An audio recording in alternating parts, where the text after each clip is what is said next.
Tell you what, Stellantis Group at the moment, they're just smashing it when it comes to the design of their cars. And the Peugeot 408s that we've got here is no exception. It looks fantastic. Front, back, sideways, wherever angle you look at this, the color, this Obsession Blue version, just looks really good.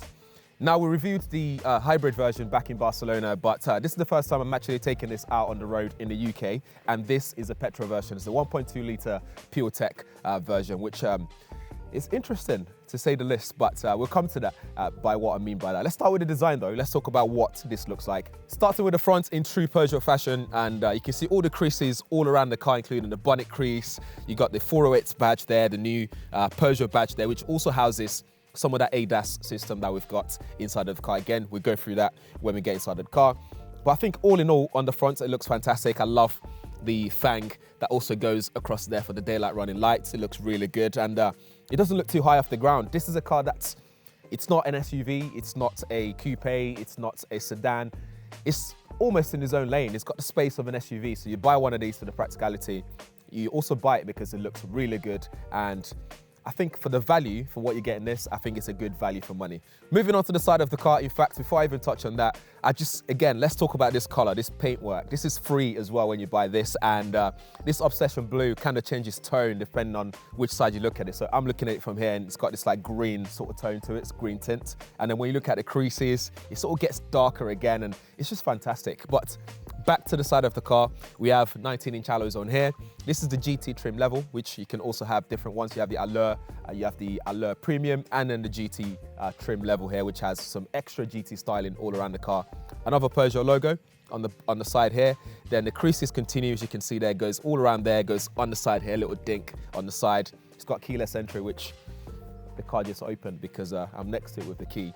And then it kind of slopes to the back. But what you notice is the slope on the back starts further back here. So it starts from about here rather than halfway through. And that's because even though it has that fastback look, it gives extra headroom in the back. Once we get in, we can show the headroom there. So if you're tall like me, well, I'm kind of tallish, it gives you that extra leg room and headroom as well.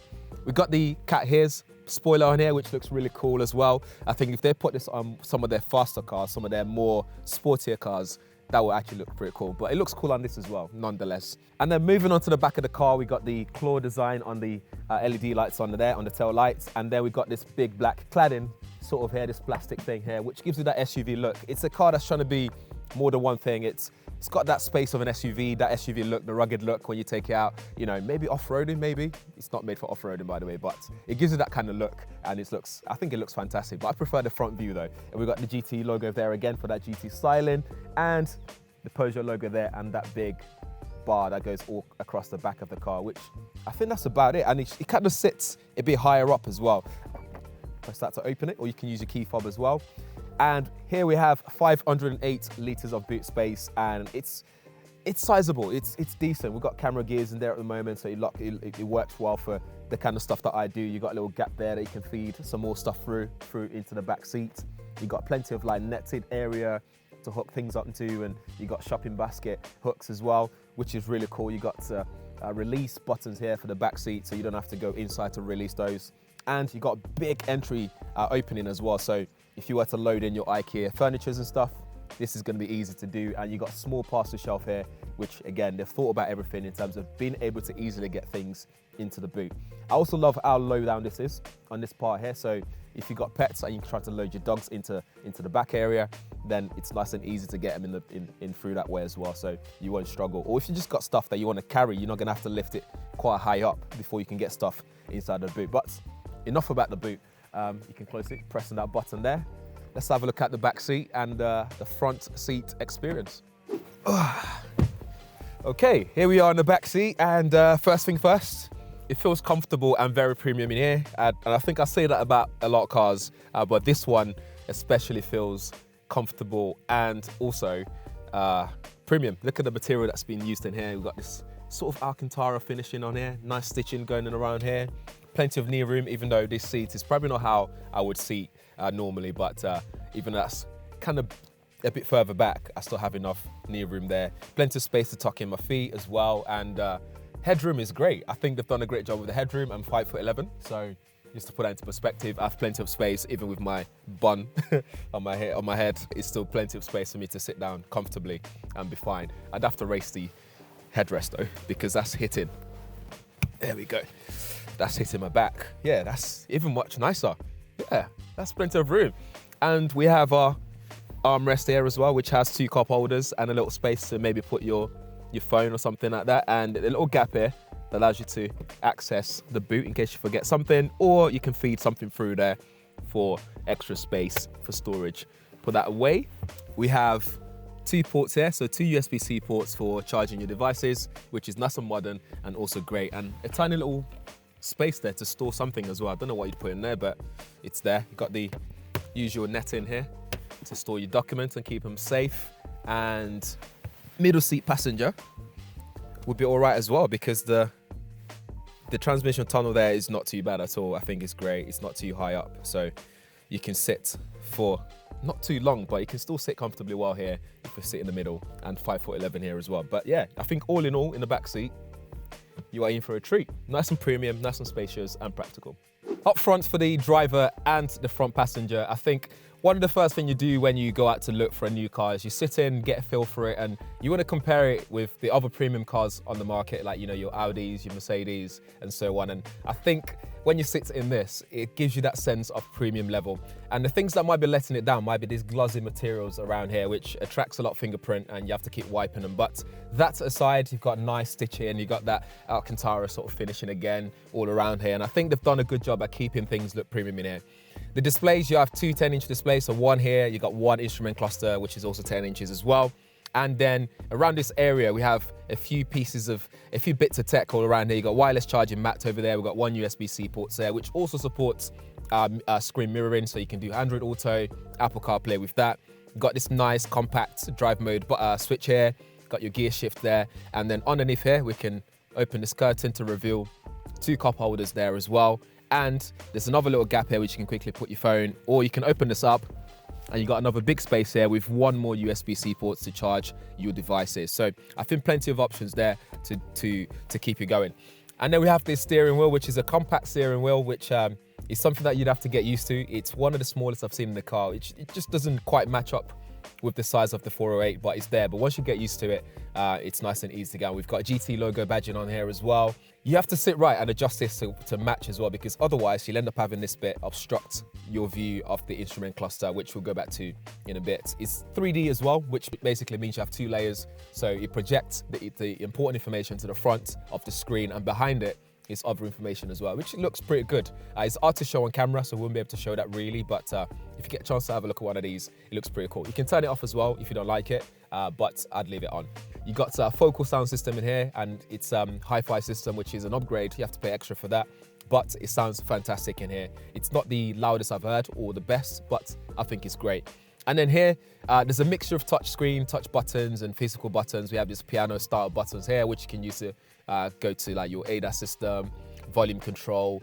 You can start your climate control settings from here, but you still have to finish it using that touch layer there. So I think majority of the settings and things that you do in here, you have to use that touchscreen area to operate it. So if that's something you like or not, that's going to be your preference, but I think it's fine because it's actually quite responsive, so we can surely let them off. But what's interesting is this bottom layer of the screen, which you can modify. It's called the iToggle layer, so you can change it to different things. So at the moment, it's got mirror screen, climate, navigation, media, phone, and home. The home is always going to be there, but the rest of it you can switch around to be different things that you use more frequently, so you can easily access them when you need to. And like I said, it's very, very responsive. So tapping phone, for example, takes me straight to phone settings. Apart from the animation is a bit slow, but besides that, it's very responsive. Of course, we have our glove compartment there as well, so that's no problem. Actually, I always check these to see what's included. So some of them put cleaning cloths in there, but yeah, there's no cleaning cloths in there, just a warranty card and a bit of information. But yeah, we do have glove compartment there if you want to store things in that area. There's no sunroof in here, unfortunately. It would have been nice to have that in here to sort of go with that rest of the messaging, which is a spacious car, you know. Sunroof adds that experience, but there's none in here. But other than that, I think it's fantastic. Let's show you more of this screen though to see what you actually get. So let's dive in deeper in this area to see what this is about. So You have dual climate control, so the passenger on that side rather can control their temperature and so on. I'm gonna turn that off for now. So you get dual climate control, so you can easily control the temperatures there, and the main screen is always different things, like for example, it's just the maps at the moment. So we can swipe across to then reveal the rest of the widgets and applications available. So we've got our ADAS system here, which you see what we have available, like lane keep assist, stop start, going to functions. Then you get more as well, so you got close obstacle detection, rear cross traffic alerts, lane keep assist like we looked at already, automatic braking system, traction control. You can read speed signs and road signs and so on, and driver attention alert. So if you start to sway on the road and stuff like that, it will pick it up to let you know you need to wake up, like wake up. It will tell you that. And then we've got things like your media. So again, you can control your media from there. So whether you want to connect your Apple CarPlay, your DAB radios and radio settings and all that stuff. You can go into sound settings here, and then you can do things like where you want the focal to be, so to speak. So you can have all passengers, front only. Then you can adjust the treble, mid and bass as well. Central speaker, you got subwoofer in there as well. It sounds really good, like I was saying earlier. So that's something to definitely play with if you do pick one of these cars up with the extra focal sound system in there. You've got satellite navigation, application drawer, and then mirror screen as well. So you've also got voice activation as well. So like, okay, Peugeot will activate things so you can speak to the car and ask it to do different things. And then we have our application drawer, which basically just takes us back to the previous screen that we were on. But that's pretty much that bit there. And then we're going to settings to see what options we can change and so on. So customization here, obviously with the profile, you can add up to 8 different profiles on there for different members of the family, for example. In display customization, we can change the instrument cluster and this touchscreen as well. So if we tap the little pencil, we can add different widgets here. So you can have widgets, you can add pages, you can delete some. Entirely up to you what you want to do with that information. So you can change it around to suit your preference. If we go back out, customize your instrument cluster. Again, you can do different widgets, like so. You can add different pages as well. You can just modify it and change it around till it suits entirely your preference and how you want it. And it's very responsive. You can see it reflecting what I'm doing on the right side straight away. You got screen color, interior color. And remember I was saying earlier about, you know, when you sit in this, you want to straight away your mind compares it to other cars on the market that are quite premium, get those ambient colors. So here you can change the colors of the interior to suit your preference again. And it's got loads of different options there. That's more than enough in terms of changing the ambient color inside of the car. And you got active sport sound as well. I wouldn't put that on. It just sounds odd. So when you got this in sport mode, it adds a bit of a sound to it, which sounds, again, like I said, just sounds odd. It's not something that I would personally put on. And if we go back into settings, there are other settings that you can adjust as well, like vehicle settings like lighting and access, things like brightness, updates, and connected services, and so on. So play around with that, all that sort of things that you can play with. But the main thing for me is the fact that you can customize this to make it your own.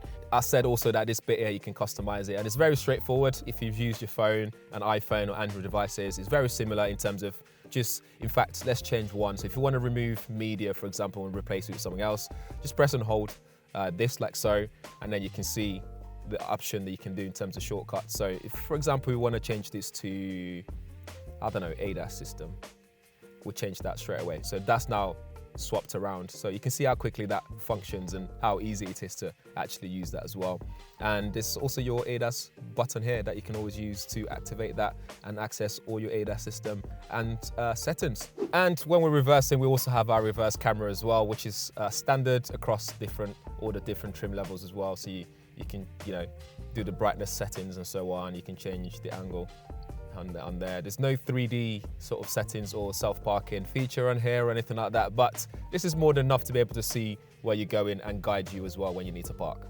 On the road with the 408, some stats for you. This is a 1.2 litre 3-cylinder engine, so this is the petrol version. There's also 2 other versions which are PHEVs, so you get the 380 and you get the 150, I think, don't quote me on that, but you get the 2 other versions as well. But those would give you the option for benefit in kind if you were for a business looking to get one of these. But if not, this is probably a good one to get if you're a private buyer and you just want to get into the new ecosystem, or you just want to buy a 408.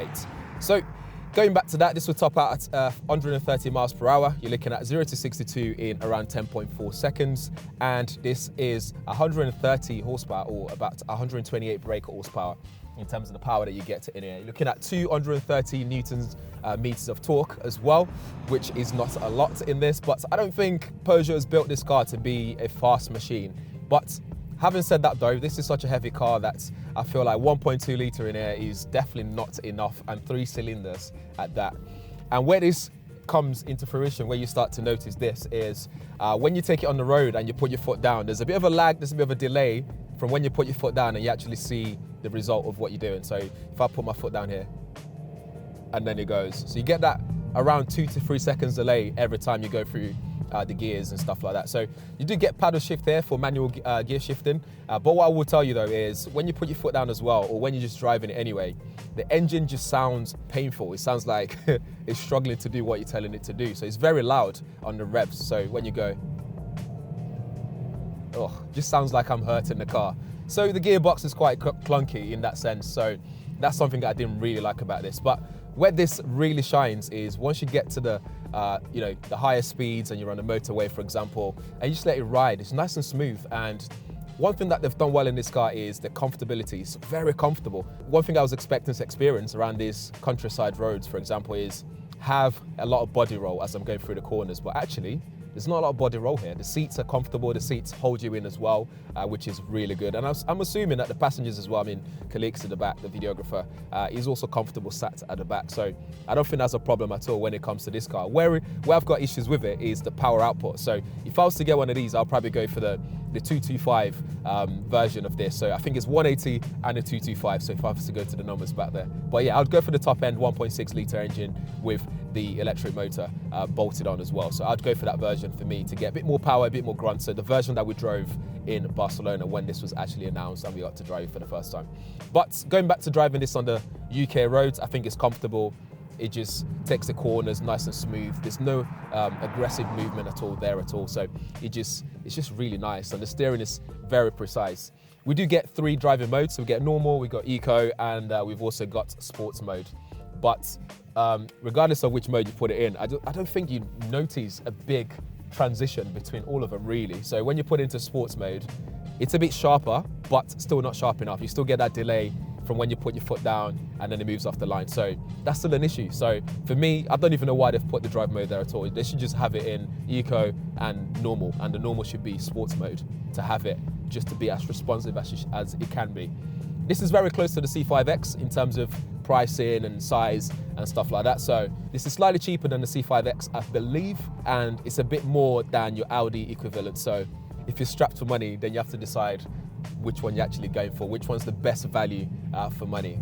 The suspensions here, it's not bad at all. We're going over rough roads and all these speed bumps, you know, the UK, how it is, and it's not too bad at all. There's hardly anything. And road noise, one thing that ruins it for me here is just the engine noise. So when the gearbox and stuff like that, that's what ruins that road noise for me, because it's nice and quiet in here otherwise. These screens are reinforced and they're designed to keep the noise out of the car from outside, so you don't really get a lot of that. So again, once you hit the motorway and you're cruising along in constant speeds and stuff, then it's quieter. But when driving around town like this, when it's constantly changing gears and stuff, that clunky gearbox is kind of loud, and that takes away from what's meant to be a quiet car.